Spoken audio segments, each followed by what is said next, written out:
So my mother-in-law grabbed my 4-year-old's hair at Thanksgiving dinner in front of the whole family like she was checking produce at the grocery store. And when I said something, I became the villain of the entire holiday. Y'all, I need you to sit with me for this one because it's not just about hair. It's about a whole lot more than hair. So let me set the scene. I've been with my husband, Andre, 8 years, married for 5 of them. His mother, Miss Patricia, and I do mean Miss Patricia because that woman carries herself like royalty. She's never fully warmed up to me. Not hostile, not outright rude, just one of those relationships where you always feel like you're being graded and you never quite see the report card. We got one daughter, Zuri. She's 4. She's got this beautiful thick head of hair that takes me a solid hour and a half every wash day to detangle, moisturize, and lay down proper. I take pride in that hair, y'all. It's not just hair to me, it's a whole ritual. It's bonding time. It's me passing down everything my own mama taught me sitting between her knees on a Saturday morning. So we get to Thanksgiving. Big family gathering, 20-something people, Miss Patricia's house, the whole 9. Zuri's got 2 big puffs done up with some beads on the ends, and she is twirling around that dining room like she's the main event, which, honestly, she was. Everything's going fine. Food's out, everybody's eating, cousins catching up. And then I look over, and Miss Patricia has got both her hands buried in my daughter's hair, just going through it, pulling at the puffs, saying something like, "Let me see what's under all this." Like my baby's hair was a mystery box, and not a whole style. I spent an hour and a half on that same morning.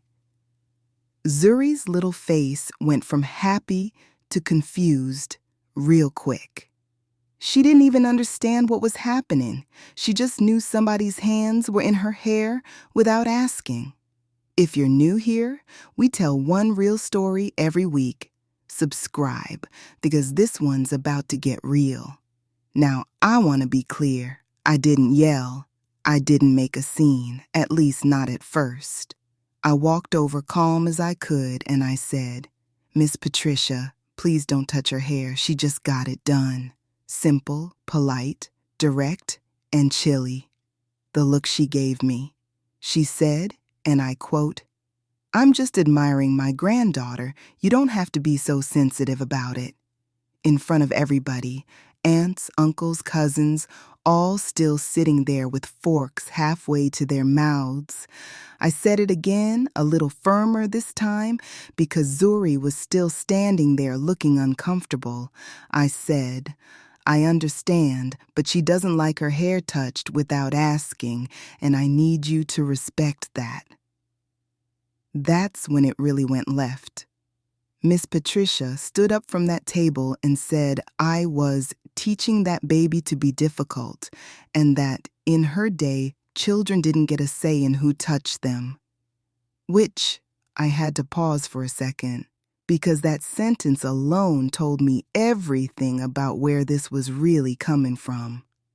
My husband didn't say much of anything at first. He kind of sat there, looking between his mama and me, and I felt that silence in my chest before he ever opened his mouth. Finally, he said, "Ma, she's just trying to protect Zuri's space. It's not that deep." Which, okay, I appreciated that he said something. But it wasn't the something I needed. I needed him to say his mother was wrong plainly, not soften it into, "It's not that deep." Miss Patricia wasn't done, though. She looked dead at me and said, "You know, I raised 3 children, and none of them turned out disrespectful, so I don't know where all this ask permission business is coming from." And that's when I said the thing that apparently made me the villain of Thanksgiving.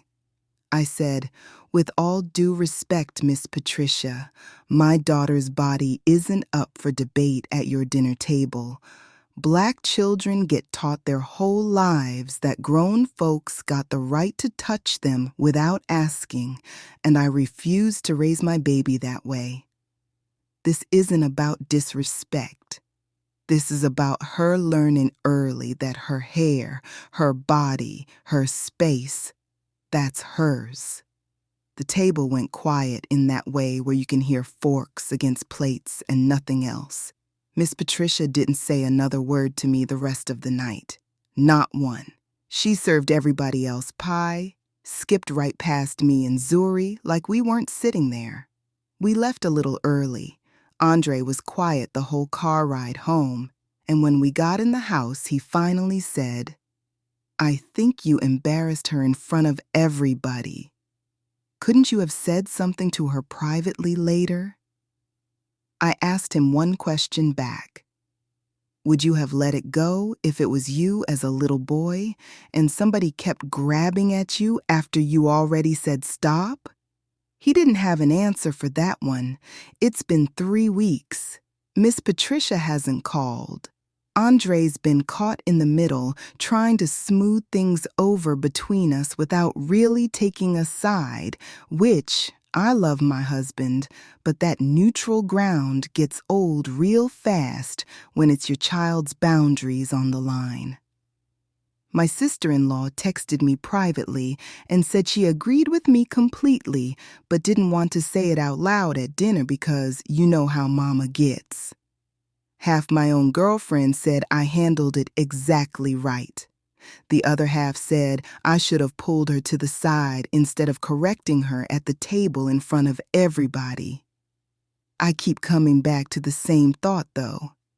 I said it calm the first time, privately enough at a normal volume, and it was Miss Patricia who turned it into a whole production by standing up and raising her voice back at me. I don't know why the story keeps getting told like I was the one who made it ugly. So, AITA for telling my mother-in-law to keep her hands out my daughter's hair in front of the whole family instead of waiting to pull her aside privately. Because from where I'm sitting, my baby said stop, and a grown woman didn't listen the first time. I don't know how many more ways I was supposed to say it. Comment your verdict below, AITA or NTA, and subscribe, because next week I'm telling y'all about the time my own mother took my sister's side in something that wasn't even her business to weigh in on.